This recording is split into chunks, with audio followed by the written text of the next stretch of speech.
Hello, everyone, and welcome back to another Babbling Irons match review. And man, Mike, it's just it's just like one step forward and about 50 steps back at the moment. And yeah, lost 4-0 to Brighton. I think most people probably expected to lose or maybe get a draw, but the manner of that defeat was just abysmal. And yeah, where do we start? How are you feeling about it all? It's much the same now. When we lose, it just kind of it doesn't have the same kick it used to. I'm so used to it this year. I'm so used to it kind of over the past. We could argue, 14 months or so with Moyes. Really, these kind of abject performances have come quite commonplace. If not for Europe, I think there would have been much more of a baying for blood in terms of why things are going so badly wrong. And I think what gets me more than anything, what really actually is winding me up, is the performances are bad, and that is frustration. But what is getting me more than anything is this perpetuated kind of belief that we as a supporters, we as a group need to do more. And I'm kind of at the point of what more can the fans do apart from get on the pitch? We sell out practically every single home game. We travel the length and breadth of the country and abroad to support the team. They're talking about the players that, you had two big games and then they felt lackluster and they couldn't really get up for it and they were tired and, and saying about all that travel. And it's also like, yeah, but we also had our fans travel with you in that pit and they're still up for it. They're still trying to give you everything. And at the end of it, the comments are always, maybe you can give us a bit more. Support us, get behind us. It's like, we are behind you. We've been behind you. But the fact of the matter is we can't keep pushing you forward if you're not willing to take a step yourselves. And, the comments that we see are just the comments that, and I've said it countless times, the season looks like Avram Grant. We are playing like Sunderland did under David Moyes. He is talking exactly the same way, where he constantly essentially just says, fans need to get behind me. I've done really well. You should get behind me. Let's get on to David Moyes in a bit, because I want to just talk about the initial thoughts going into the match. And, we did come off that match against Man United.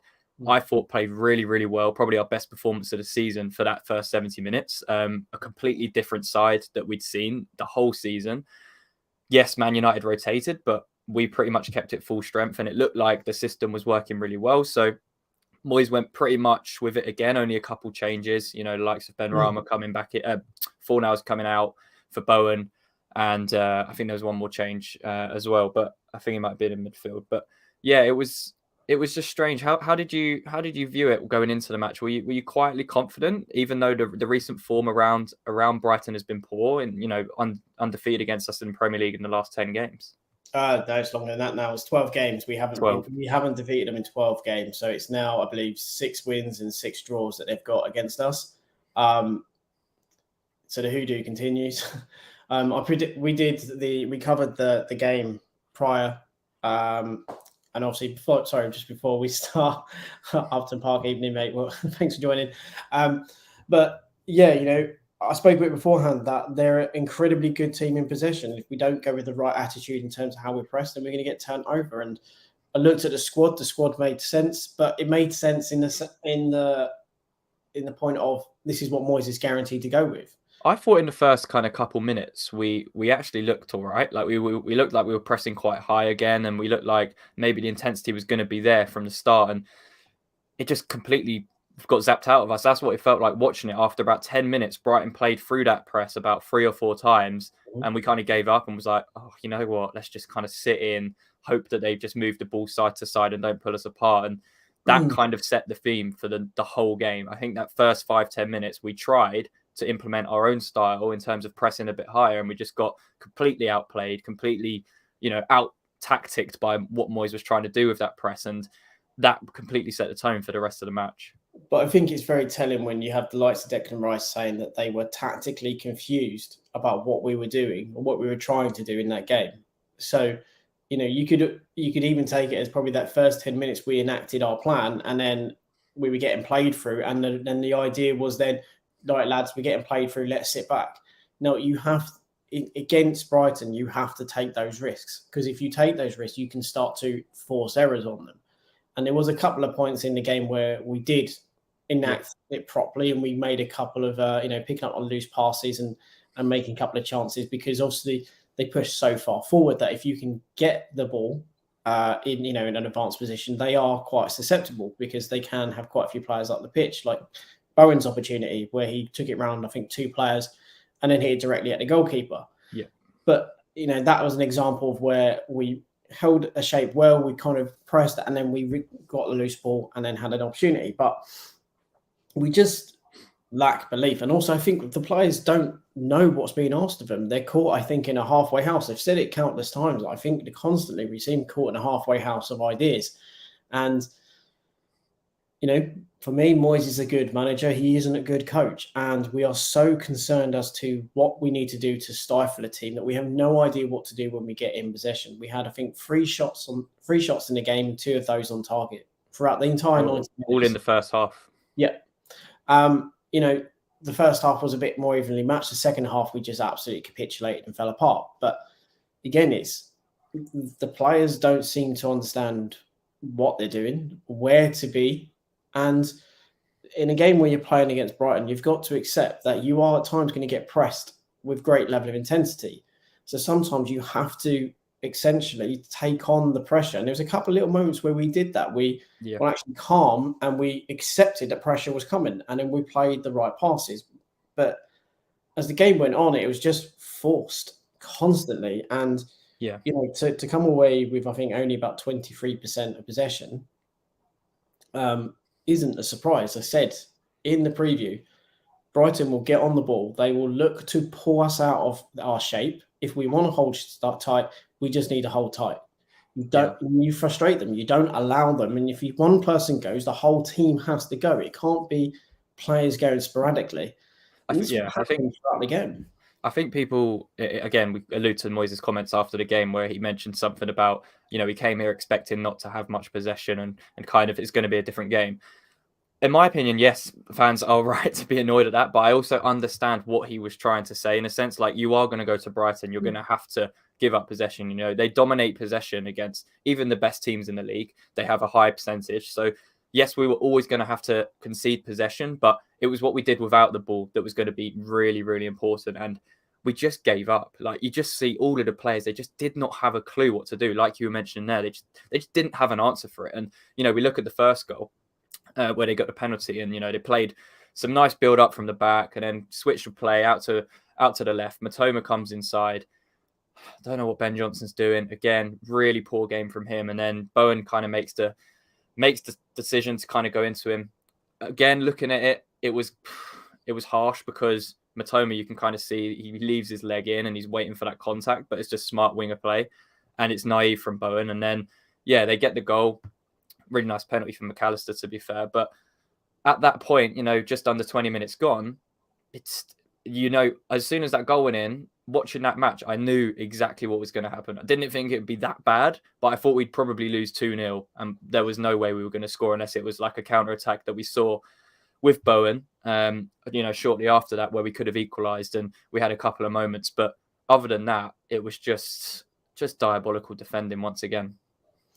Yeah, all in all, it was bad.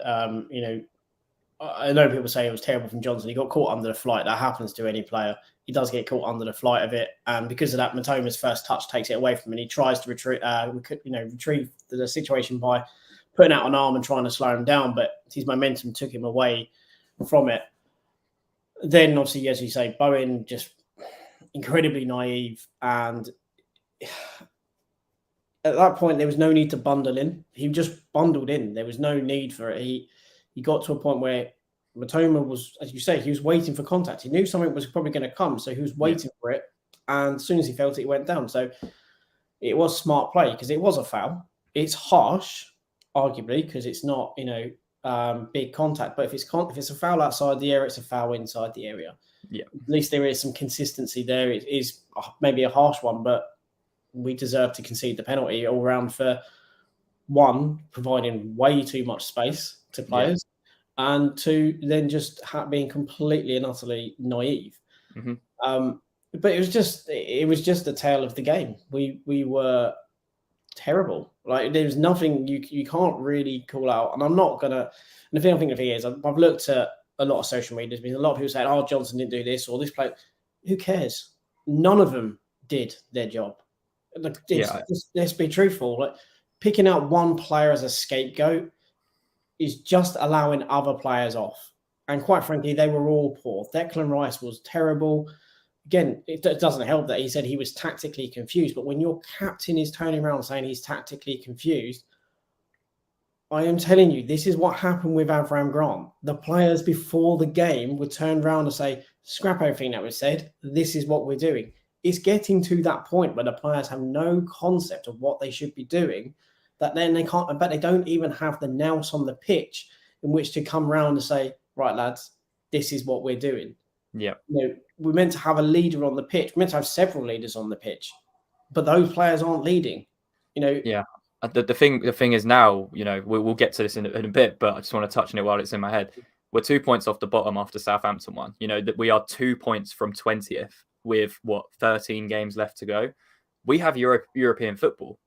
Like at the beginning of the season, we were absolutely excited for European football. And now it looks like a complete hindrance and it could impact what we do in this season. And, I'm not looking forward to the game on Thursday just because I know of the importance of Sunday against Villa. Like it's got to that point. We should be so excited for Thursday, a chance to get through to the next round again. Put our stamp on the first leg. But now it's like, oh no, we need to focus on the league. This is a priority now. And it is absolutely ridiculous. But yeah, it was the first half just followed the same pattern as we expected from that first 20 minutes. We didn't get into the game. The halftime whistle came. Even the commentators were saying it can't get worse than this for West Ham. They have to come out in the second half and show something and play. At the moment it looks like Brighton are just training. And Moyes tried to make a slight change. He brought on Fornals for Ben Rama. Could have been anyone, like you mentioned. Scapegoating one person.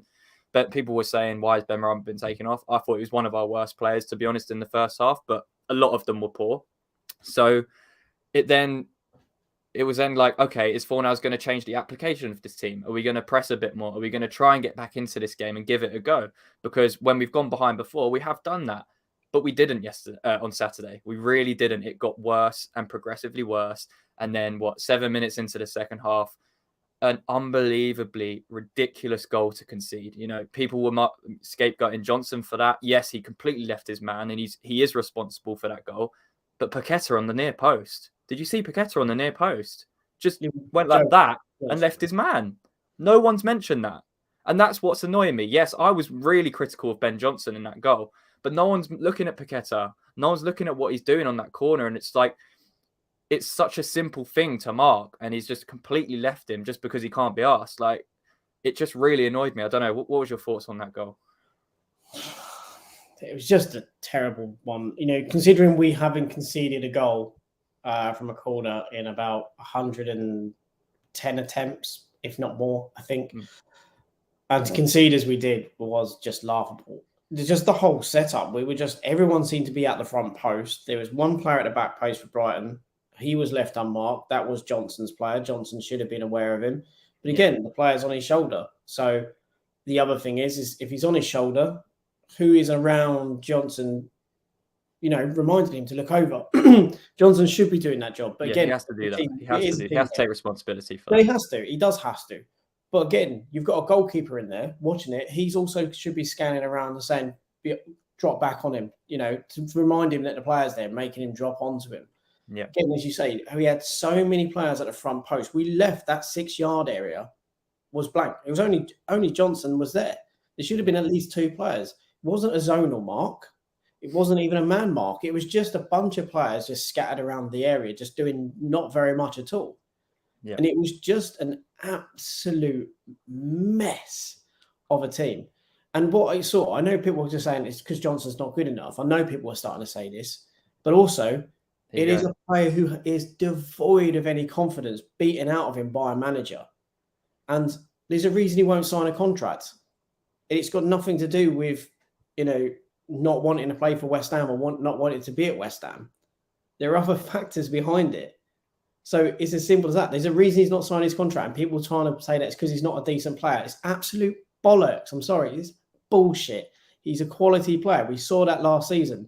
We're seeing a player who has zero confidence. He has a manager who is basically kicked him out of the team, throws him out of the team, throws him in as and when he needs to, and then people expect him to pull out blinders. The guy's not match fit, for God's sake. It's pathetic the way that we just target one player, and it really pisses me off because so many players have been absolutely fucking dog shit this season, and we pick and choose certain players, and it's mainly when it comes to contract time where we start pulling out players. It's fucking pathetic. Like, James, this is not a dig at you, mate. Right? Don't take it as if I'm just pissed off with the whole situation. It's easy to do it. West Ham's an absolute clusterfuck and a mess, and we pick one or two players. That's the player this week we're all going to have a fucking pull out on. Oh, his contract's nearly up. Well, he's a waste of space. He needs to go. We also want to be in fucking Europe. We need at least 4 homegrown players from our youth team in our fucking squad. So you get rid of Johnson. Declan Rice is going. Who's the players? People are so narrow-minded about it, and they just want to then say when one player does a bad game, that's that player. Like, I'm not being funny. You put this squad in the hands of another manager at this point, you're going to see far more out of these players. They have no confidence. Players get on the ball. They don't know who to pass to. They don't know how to defend. They don't know where they're meant to be at corners. Yeah, I think that's the most alarming thing, when people will say, other than league form, we've done pretty well. We've got decent amount in the FA Cup. You're still in Europe. Doesn't mean anything. Look at the teams we've played in Europe and look at the teams we played in the lead up to the FA Cup. Yeah, yes, we beat Brentford 1-0. That was a completely dead game anyway. And then we beat a League One team. Like, it's not like we've completely dominated anyone. And the teams we have beat in the league have been home matches against Everton and Nottingham Forest. And a Nottingham Forest team that have a lot of injuries, by the way. And it was, even in that match, it took us 70 minutes to break them down and find a goal. So it's crazy. But yeah, let's just get through these last 2 goals because I can't be asked to talk about this, and then we can talk about Moyes. But yeah, they got their 3rd goal just after we made a couple of substitutions in midfield and stuff. And yeah, about a minute later, I think they scored. Or maybe it was when Zuma came on, actually. Yeah, Zuma came on and they scored straight away, which was just hilarious, to be honest. But yeah, it was, to be fair to Brighton, it was a really well-worked goal for their 3rd goal. But the defending again I was just laughing at that point. I think I was really tempted to just turn it off at that point, but it took me to the 4th goal to get to that point. But yeah, let's just skip past the 3rd goal. It was a nice goal. Again, we left the man free at the back post for an easy tap in for Matoma, and then Danny Welbeck gets his yearly goal for the season. Yeah. It was a nice goal again, but just shambolic, and lost 4-0. We're the team he scored the most against, by the way. Yeah, it doesn't surprise me. It seems like that every player that doesn't score or has a really bad record will just turn up against us and get their goal. It happens time and time again. But yeah, lost 4-0. All that hard work of the 4-0 win completely gone from Forest. We're at the FA Cup. We've got Europe coming up. So where does this leave us now? Because that was a terrible performance. It wasn't just, a defeat that we could maybe accept. It was a terrible performance. The fans in the away end completely lost Moyes. Singing chants of you're getting sacked in the morning. You don't know what you're doing. When a fan base starts doing that, you don't get back from that. I'm sorry, you do not get back from that. And I don't know what it's going to take for him to get sacked, because I think they're just waiting until the end of the season, to be honest. I think they're just hoping we scrape it somehow. But the further we get into this season, I keep saying it, I am not confident at all. People keep saying to me, West Ham are too good to go down. We are not too good to go down right now. Look at that table. We are 2 points off of 20th. And if that does not send you alarm bells right now, I don't know what will, because we are in serious trouble. And I don't know what's going to change that. And, we're traveling to bloody Cyprus or wherever it is in 3 days. Then we've got to come back and play Aston Villa in the league in a must win. Like, do people not understand that this is a really delicate situation? And not even the fans, but the owners. Does David Sullivan not understand the situation we're in and what we need to do? Like, I don't understand how David Moyes is going to keep us up. That's my biggest worry right now. I don't know. Do you think he's going to do it? At this point, no, I don't. I think it's fair to say fans will consistently get behind the team. We may not be behind the manager. I think we will If we are playing badly and we are losing, then he is not going to have the crowd with him. If we are at least giving it a sum and we are losing, the crowd will support. Not necessarily Moyes, but we will be massively, that will be put to one side until, say, half-time, full-time kind of moment. Because during those 45 minutes, there will be much more kind of support as to let's try and win this game. Let's get beyond the lads. When I look at the game on Thursday, I think he should simply just be sending the B team. Send the B team. The B team should be good enough to at least come away with a draw. Get the Villa game, Man City game, and I think that's now postponed. So yeah, that means that'll be in May. Yeah, so that means come the return leg, as long as we're still in the tie, absolutely lever it with the first team, because the Aston Villa game is must win. So it needs to be the likes, and the players that like Declan Rice and so on shouldn't play. No. They should be left at home to rest. A majority of those players, that anyone who's not in that first 11 should be left at home to rest and to do only that. That way we can say those players have had a whole week. Then when we come back, you go straight into that match. Obviously, whilst the others are travelling, they will work at, Rush Green. But that's personally how I would do it. Because quite frankly, I think he needs to say, right, you guys are my first team. You are the team that's going to play for Villa. You are the guys that are staying and remaining. One or two of them are going to have to go because of injuries and the size of our squad. As simple as that. But it should be a skeleton crew that go. And they play. And then it's all on. Again, I think we've seen today someone saying that he has 3 games again, and he has to win all 3. What's the point? If you're saying he has to win the next 3 games, he's likely to lose one. Sack him now. I mean, look at what Jacob Steinberg said it here, that the squad aren't even happy with Moyes' tactics. It's come out today in The Guardian with what Jacob said, that they're questioning his passive approach and they don't really understand how it's going to get the best out of them, when we just concentrate on what the other team is going to bring and we just kind of sit in and hope how we can kind of break them down, rather than focusing on our strengths and what we can do. And, there's an element to that which is okay to do. You can obviously need to analyze another team and understand where their weaknesses and strengths lie, but you have to, at some point, have confidence in your own team, have confidence in your own tactics to break a team down. Don't just depend on what they're going to do all the time, because that's not consistency. That's not embedding any tactical approach into a squad. Likes of Paqueta, if they're being told to do different things every 3 days when we're playing every 3 or 4 days, how is that ever going to work? Like, it's not even just for Paqueta, but for everyone. And it's just going to become such a difficult scenario. So I don't know. I'm not confident in staying up. People keep telling me we are too good. This way. Frankie, it's like we've said it constantly. What happens in April? Yeah. So let's face it, let's put it this way. Next 3 game takes us up to April.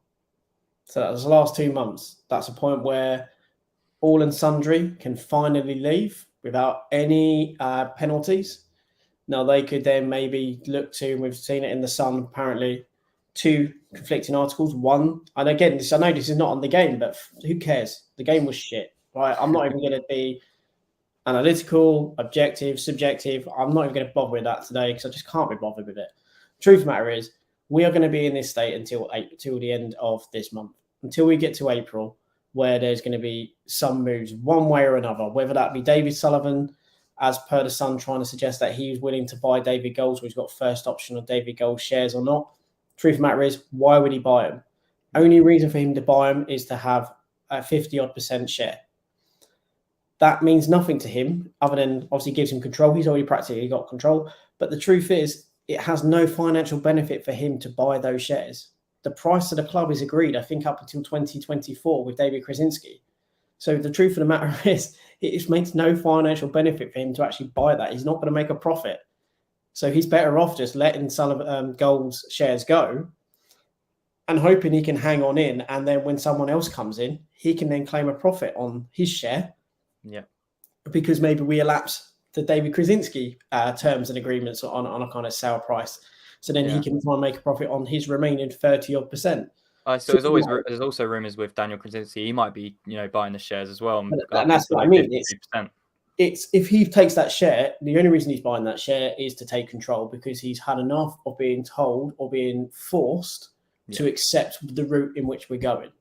There's been rumours floating around that he was looking for wanting a manager before the World Cup, has tried to position that consistently, but it's been battered back. And that's because you have David Sullivan, David Goals shares, control the club, and they have got it in a chokehold because they don't want to spend the £7 million it's going to cost, or £6 by the end of this month, to get David Moyes out. They keep saying that there's no replacements and there is no one willing. I'm pretty sure if you turn around to a manager and offer him a king's ransom to say, for the next 2 months, we want you to be our manager, you keep us up, that is automatically triggered into a 2 to 3 year contract. If we get relegated, we'll insert a break clause. So you can go completely free, no questions asked. Thank you very much. But if you want to remain, again, 2 to 3 year contract is on the table. The ones that we apparently spoke to, they want long-term contracts. There's no reason why in any kind of contract why you don't have break clauses. It's a very simple concept that they can do. They can say to them, you have a full-time contract or a long-term contract, but the caveat is keep us up, automatically activated, you get the full length.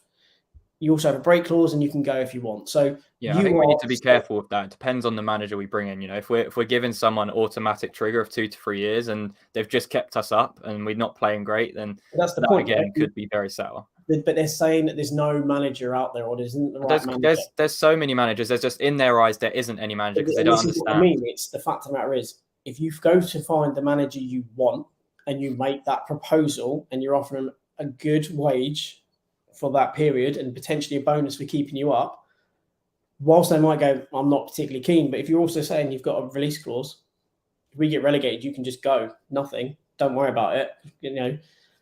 There's every chance that they might go, all right, okay, maybe I'll give that more thought then. But the truth is, we're hamstrung by the board, we're hamstrung by the manager, we're hamstrung by the taxes that he implements, and the players also are not playing as well they should. Now, to be honest, it just needs to. I'm not even thinking long term. I think it just needs to be a completely different manager for these next 2 months on a short-term deal until the end of the season. And in the summer, there is going to be a lot of changes at West Ham. We've said it. It is very likely complete overhaul from top to bottom. So there will be a new project there. There will be a new manager there. And it's much easier to do that in the summer than in March. So I understand that. But yeah. That's again, one of the rumors, we said it about Noble. Now, what his stance was about this, I don't know. He may have sided with the players and said, we need to make a change. He may, as we said, got caught up in that relationship thing of, he's the gaffer. He's not your gaffer anymore. You're the gaffer. He is your subordinate. That's how it works. He works with you, but he is not the boss. And, I'm just sick and tired of, quite frankly, listening to what Moyes is saying, because it's just disrespectful for fans. There's no other way I can put it. Just wanted to touch on that with his comments in regards to the fans, and he was asked about the chants from the away end where they were kind of saying, sacked in the morning and you don't know what you're doing. His comments in that were, don't quote me on it, but it was along the lines of, we need the fans to stick for us. And I think I've earned their trust enough within the last 2.5 years to think we can get through the good and the bad. But it was kind of he keeps referring to like the last 2 years. He keeps referring to it, but we haven't been good for over 12 months now, over 12, 13, 14 months. So what is he banking on? Yes, we got Europe twice, but look at this season. Like, we've had enough time this season to see what has happened in this season. You can't live in the past all the time. Like, not that, Frankie, you're right. And it's also those 2 years you did that on a minimal spend. This time you've had £150 million to spend, and 170. It. So you are saying that I'll stick with you. We stuck with you.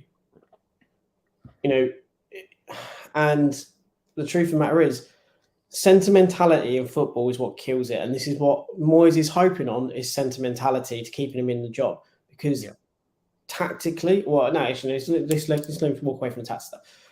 Fundamentally, he's not getting results. And he's in a results-based business, and he's asking us to ignore all the results and stick with sentimentality. Because look what we did in the last 2 years.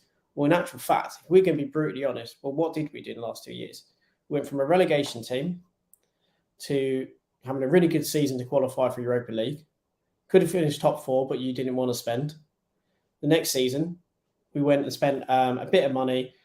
We needed a centre forward, but you went and spent it on a attacking midfielder who you basically froze out of the team, binned out on loan the following season, who's doing quite well, and we're going to lose a bit of money on him. And also we got to the semi-finals, which we blew. Again, I know people say it was a success, but the truth is success is measured by what you win. And we haven't won anything. You keep saying, oh, look what we achieved, look what we achieved. Well, we've gone full circle. Yeah, I think the important thing from that was people thought we were progressing. And, you know, those 2 years, well, yeah, just over 2 years that he came in, we progressed a lot. You know, there was a lot of positives to take from those years. But you then have to adapt. You know, we've said it so many times. At the start of the year, he spent £170 million. He has brought in excellent players, really top-class players in Agerd, Skamaka, Paqueta. You know, these are very high-level players that he's brought in. But he hasn't adapted. He has not been able to adapt to get the best out of these players. And that lies on Moyes. Yeah, if you want to come in to a relegation side and do that, fantastic. Thank you so much. You gave us excellent memories in those times. We got to the semi-final of a European competition that no one dreamed of. We never dreamed of that when he first came in. It was unbelievable. We were very close to a final, which we should have got to. That happens in football. Cresswell got the red card. Things happen in football. We can understand that. When he says fans need to stick with him, we have stuck with him this season. We are in March. You know, at the beginning of the season, a lot of people, including myself, were giving him the benefit of the doubt because A, the players were being integrated into a new team, and B, I thought we were getting quite unlucky because, you know, you look at the statistics in matches, which I was probably stupid to do and stupid to kind of focus on because we weren't getting the results. But it looked like we had something there, and there were injury issues, and, you know, the list goes on. But we gave him those excuses and we gave him that sentiment of the last 2 years and enough credit in the bank that he keeps talking about to perform and to get past this. Now, we gave him that up until November, until fans started to say, look, let's change it at the World Cup. We didn't. Okay, let's come back in the World Cup and hopefully he can have some time to integrate the players. Again, will be back. We'll have more players rested and fit. Let's go second half of the season. It's been worse. It has been so much worse. And I don't know what more we can do as fans. We travel week in, week out, by the way. 6,000 at Man United. 3 days later, 3,000 at Brighton. What more does he want in terms of support? What more can we do as fans to support this club? Because Man United, 6,000 away, all you could hear was the away fans, you know, absolutely cheering on that team. So what more does he want from us? It wasn't us that collapsed in the last 20 minutes of that match. It was them. It was him not making decisions in the match. So the more he says, yeah, the fans need to stick with me. You know, look at what I've done. It's gone now. It's absolutely gone. So I don't know what more we can say. Frankie, when he keeps saying, look what I've done, people also go, okay, I'm looking at what you've done. So those 2 years were great. From January to January, if I look at what you've done is amassed around 28 points. Yeah. So it's like second worst team. You've amassed around 28 points. So if I'm honest, if I'm looking at what you've achieved and what you've done, well, yeah, you've had 2 successful years, or, you know, success is relative to however you measure it. Yeah. But now you're not up to that standard. I'm not going to turn around. I hate it. You know, the fact of the matter is you have to look at where you finished that last season and then either match or progress. We did that over the last couple of seasons. Obviously, we dipped last year. I say dipped, but we dropped a place. And obviously, we got somewhere in the league. So you can argue that we maintained. So we consolidated where we were and we carried on. This year has been such a drop. Again, if we do what he says, look at what I've done. Okay, I'm looking at what you've done. You've made us absolutely incapable of pressing. You've made us incredibly passive. The only time we've actually attacked teams is when we are 1 or 2-0 down in a game. Yeah. Players are now, their heads are dropping. There are players that are actively stating on, you know, by cryptic messages on social media that essentially they're unhappy. Players are visibly unhappy on the pitch and walking around confused as to what they're being asked when they're called over. So, yeah, I'm looking at what you're doing, Moyes. And bar the Nottingham Forest game where you were defiant and saying, I've got it in me, I want to see the players bring it along. And now, you're back to peddling out, well, you guys should remember what I've done.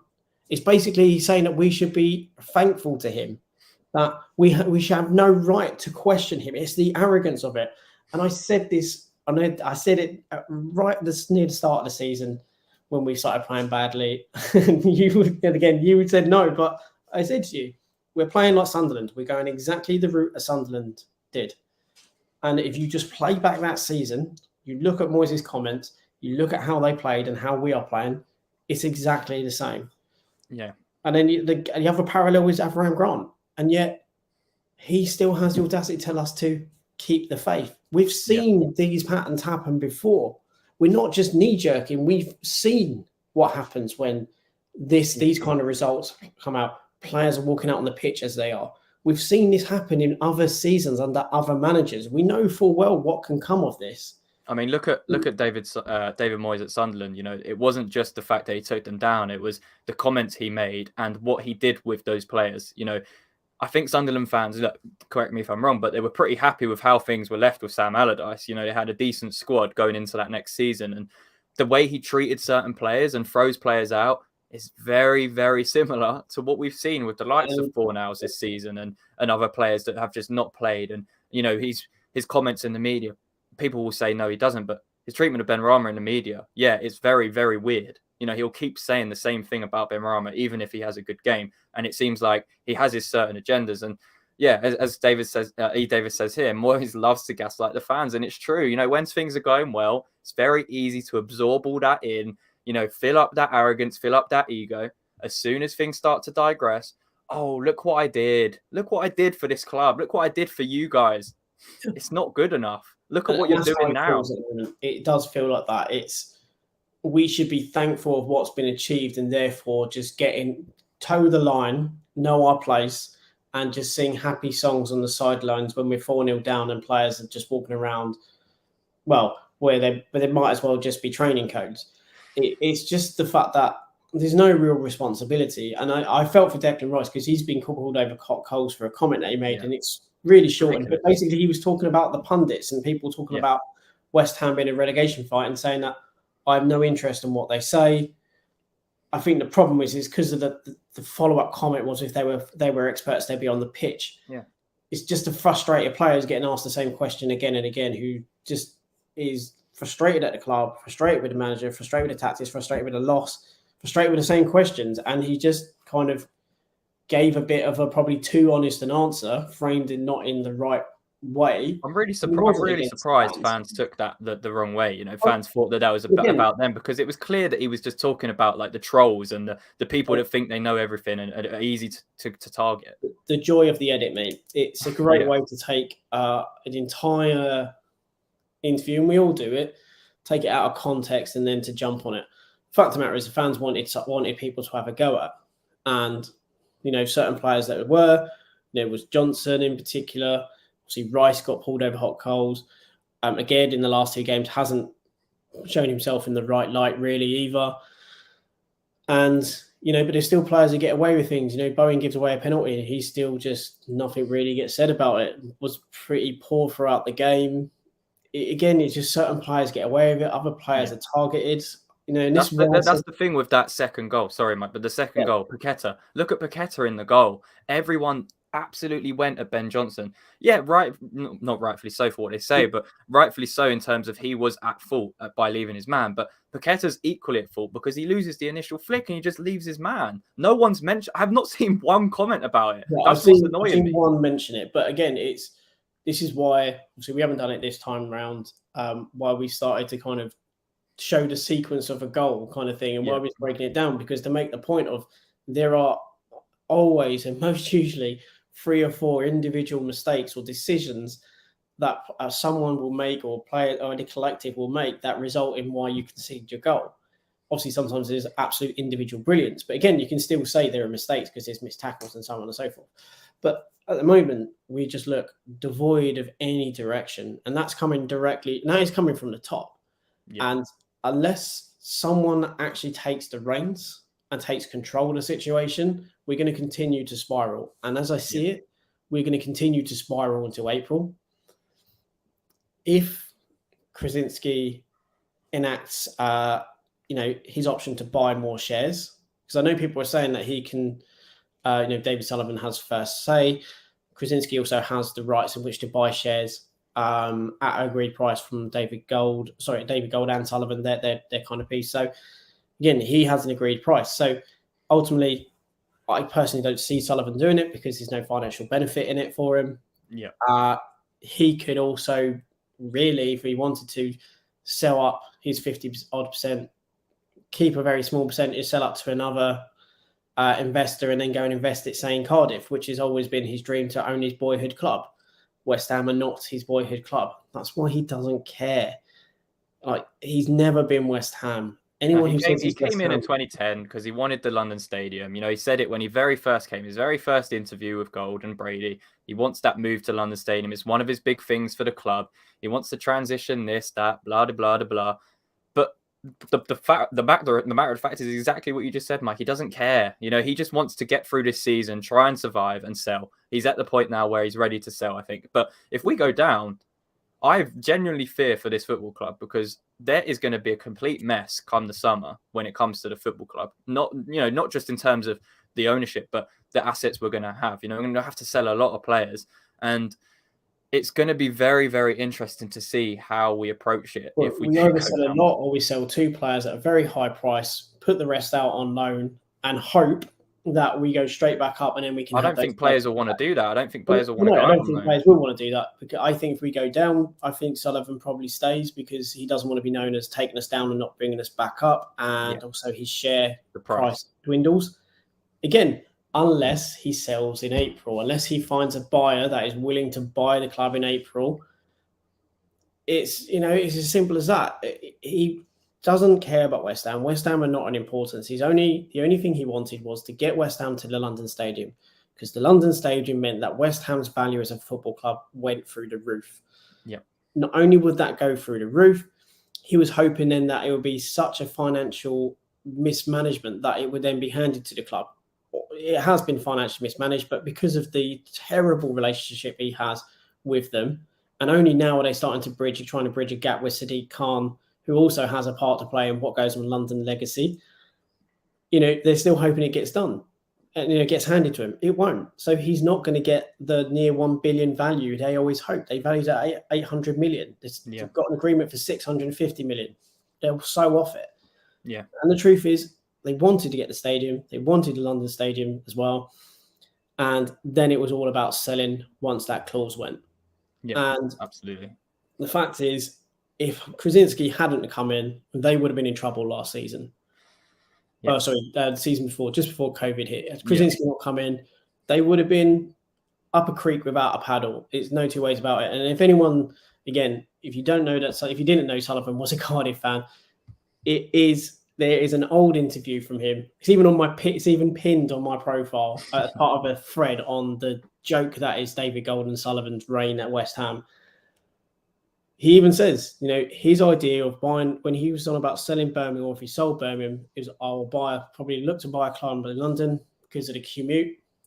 And then I'll look to then probably sell that to then go and buy my boyhood club, Cardiff.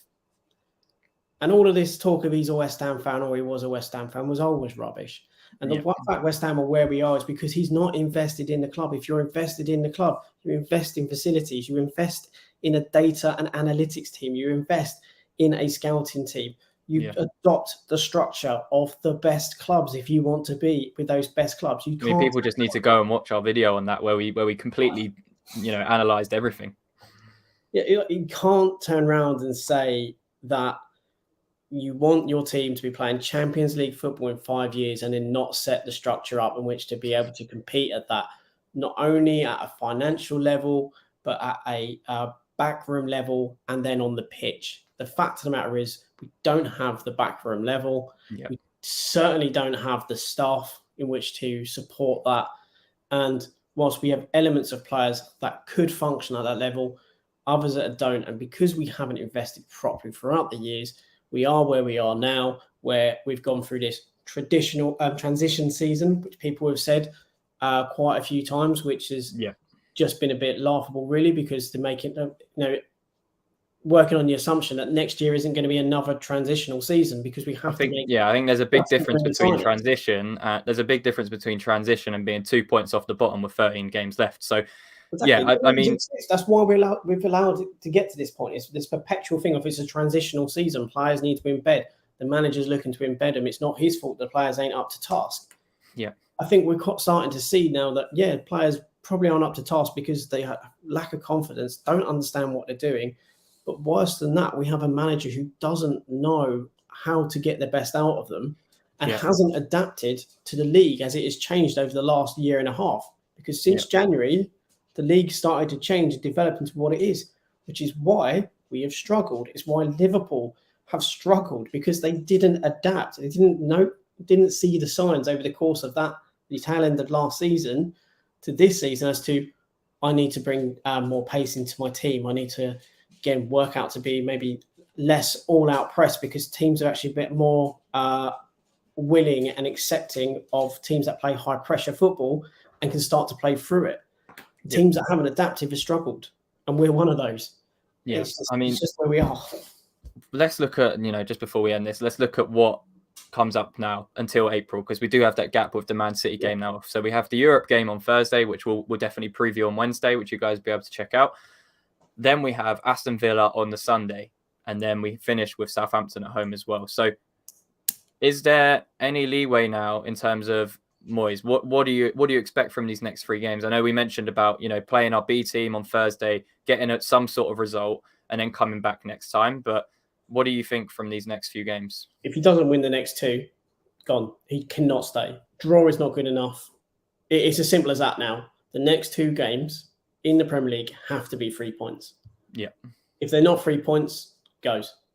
We have. Sorry, I need just to correct. We have the Europe game Thursday, then Villa Sunday, then Europe again the next Thursday, and then we're into April. So but then we do have Southampton in the Premier League. Exactly, and the fact of the matter is, the Europa game, we should be able to put out a B team and get through.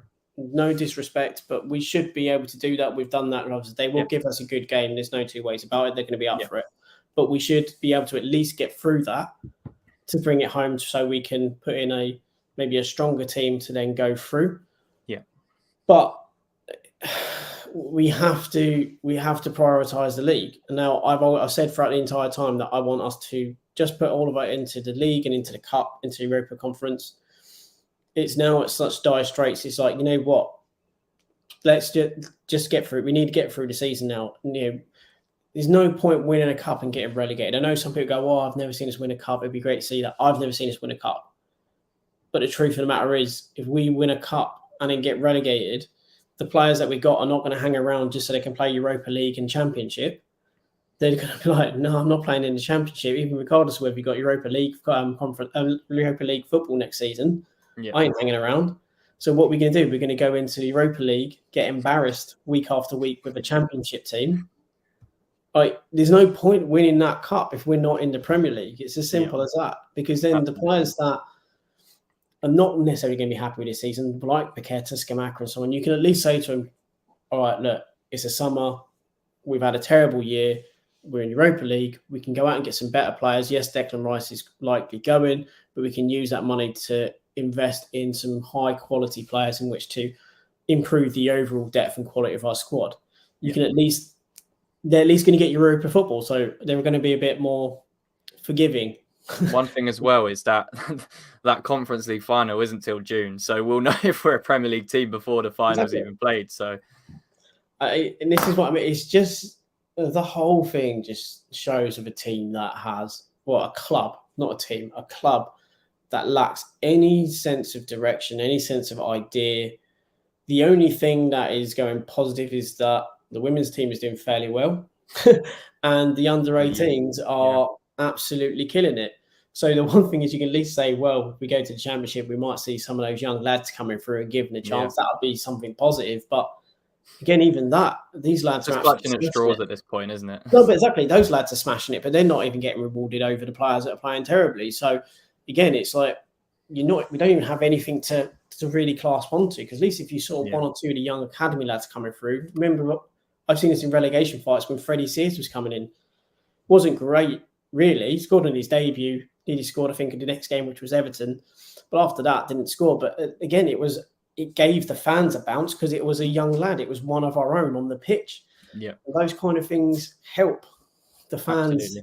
ingratiate themselves to the club, to the manager, because it's something you've seen as doing something different.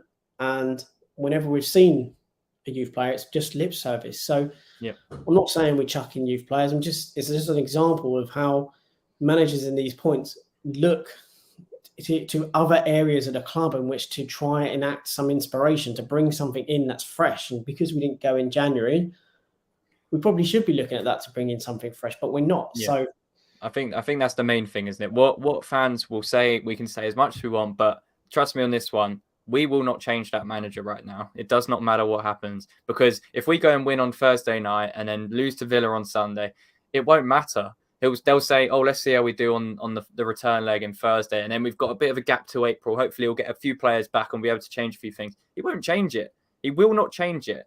And I'm telling you now, if we don't change it, we are very, very, very close to being relegated. And, Eamon says it here. If we don't beat Aston Villa, I don't know how he survives. I'll tell you how, because we've got David Sullivan in charge. Moyes won't ever get the most out of ball playing players ever. He's economical and won't change that. That's exactly the point we've made, DPN. We gave him that leniency of transitioning. He spent 170 million. We'll keep saying it because it needs to be said. He spent 170 million this summer, and he hasn't got better. It's gotten completely the other way, and it's because he doesn't know how to adapt to accommodate these players and play with a better intensity, play with a better formation, a structure. He can't rely on the same tactics he's used over the past 2 seasons that were successful when we were a lesser team and we could kind of set up that way and teams were, a little bit more less tentative to how we play. We can't do that anymore. He's been found out, and we don't have the players to do that. We don't have pace in our team. We don't have anything like that. So you can't live off those. And yeah, I'm going to say it. He does not leave, regardless of the next result against Villa. He does not leave this football club. And we're just going to have to hope now as fans that these next 2 months, we as fans do our bit by getting behind those players every game we play, regardless of your opinion on Moyes, and just hope we get out of this, because we are in big trouble. We are in big, big trouble. We are 2 points off the bottom in March, which is absolutely crazy. And we're showing no signs of getting away from it. It seems like we're creeping slowly towards the bottom of the table. I know we're slightly out of the relegation zone right now, but by what, a point? Something like that against above Everton, and we've still got to play a few of these teams. We've got Villa next, and then we've got a massive game against Southampton at the beginning of April. Every game seems like a massive game now. There is no, we're going to get 3 points here. Everyone going into that Forest game last week was like, we need to win this match. This is a must-win, massive game. We get it, and then we take 2 steps back again. So, I don't know, man. What's your final thoughts, Mike? Because this has been a nice rant, but I mean, less tactical analysis, but more of a rant. No, I've had my rants. It's cliche time now, isn't it? It's 13 cup finals now to the end of the season. Yeah. I think if you look at April is a big month. I think it was mentioned earlier, but in the comment section, there's about 7 games or something just in April alone. And I don't think that even accounts for potential Europa Conference as well. What we desperately need is the likes of Cornet brought back into the team and fast-tracked in. We need to see players brought into games sooner. The likes of Skemaker and so on. We need to see us potentially play 2, even 3 actuals forwards up front, and just in some games we have to go for it. Even under Pellegrini, when we were bad, we would end the game with 4 strikers on the pitch and just kind of deal with what happened. And sometimes we got back into games because he would at least throw it at him, and we had a really terrible period under Pellegrini. Moyes, we don't even see that. That's what I mean by there's a lack of fight. And what the biggest frustration isn't the defeats right now; it's the arrogance and the way in which it's being positioned that fans are not behind the club. Any fans stating that they're not happy with Moyes and want to see the situation resolved are not supporting the club. Fans travel the length and breadth of the country to go and watch the club, and they have the right in which to express their opinions against Moyes. And if his attitude is as it is, essentially, be thankful for what I have given you over the last 2 years, and because I've given you that, you now need to be behind me, is just showing what delusions of grandeur he actually has. Yep. The truth of the matter is, the club is nothing without the supporters. And this is pretty much mentioning what Nicky from West Ham TV was saying. He was like, the club is nothing without the supporters. The manager's nothing. The owners are nothing really without us supporters. So to be constantly telling us we need to give more and not asking more of yourselves really shows where your priorities are, and shows that actually, for trying to turn around and say that you have the balls in which to move to take this club on, if you can't even introspectively review your own performance and say, you know what I have been serving out over the course of the season isn't good enough, and I am thankful to the fans for the support they've given me and us over the season. We now need to give back to you. Yeah. That's the line. If this was the line, people would get behind Moyes. They'd be pissed at him, but they'd still be behind him, because he's starting to say, you know what, I haven't done my job to what I should have. Yeah. Players are not doing it, but we are united as a group to give you what you deserve, rather than telling us, I've done all of this, aren't I magnificent? You should be thankful. Yeah. There will be a different attitude. And quite frankly, at the moment, I'm tired of Moyes. I don't expect it to change until April. Yeah. Even then, I don't think anything changes unless there is a change at the top. If there's no change in April at the top, by that I mean Krasinski taking Gold's shares, Moyes will be left to try to see out the season. Yeah, I think for this season, what we have to hope for now, I think Moyes is going to stay. Regardless of what happens, he's going to stay, because there's just not enough time now, and they won't risk changing it now. What we have to do now is just hope that we, as Ian was saying, you can get behind the team without getting behind the manager, and it is correct like that. So what we have to do now is hope that we rely and bank on winning against Southampton at home, Villa at home, making sure we take advantage of these home matches and make it an atmosphere which is going to be difficult for teams to come to, regardless of your opinion of Moyes, the board, the situation, because 99% of fans are now in the same boat in regards to Moyes, in regards to the whole situation at the club. So what we have to do now is just hope that we beat these teams like Southampton at home, because we're not going to get much away from home. I don't know how many games we've won away in the Premier League this season. What, one? I think we've won two away games in 19. Yeah, I mean, that is exactly unbelievably bad. But what you can do is get out of it on home form and hope that you beat the teams around you when you play them, and it's enough. It's enough to just survive, because that is all we've got now. There's no hope for anything else. All that should be focused on right now is finishing 17th or higher, and just hoping that we get through that, and in the summer we can all breathe a sigh of relief, get rid of Moyes, completely change the club, and hopefully move in a different direction. But right now, it really is 50-50. It is 50-50 whether we go down. And, a lot of the season, it's probably been about 70-30, 80-20, slowly creeping towards 50-50. If we lose at Villa, 40-60, it very quickly changes. We only have 13 matches left. So, yeah, I mean, it's going to be difficult. We've had a pretty big rant on here, so thank you all to joining. It's been really good, and, seen a lot of viewers as well. So if you haven't subscribed to the channel, make sure to subscribe, as we're pushing a lot of content out. And yeah, we'll be back with another video tomorrow, and then obviously the preview on Wednesday night ahead of the Europa Conference League match. But yeah, make sure to follow us on Twitter at Babbling as well. We're posting regular stuff on there as well. And yeah, keep your heads up, West Ham fans. That's all I can say. I know it's a very difficult thing to do, but we've just got to stick with it. And yeah, Mike, any final thoughts before we sign off? Yeah, I think we've got an amazing fan base. It's proved by the away fans. I don't think we need a manager to tell us to get behind the team. I think we all know we should be behind the team, and we are.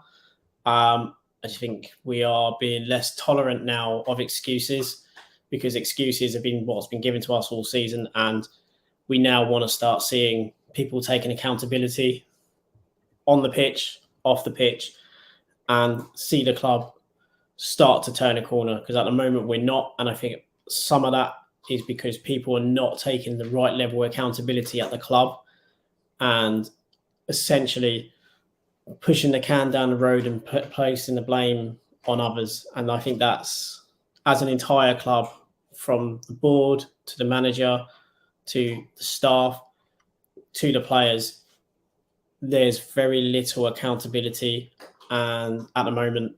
And we're seeing a lot of toe the line comments, which are pretty much rinse and repeat.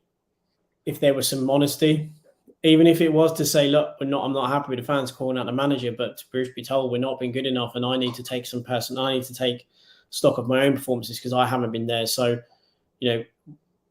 I think fans would accept that because they'd be like, fair enough, you're calling us out. That's you're okay to do that.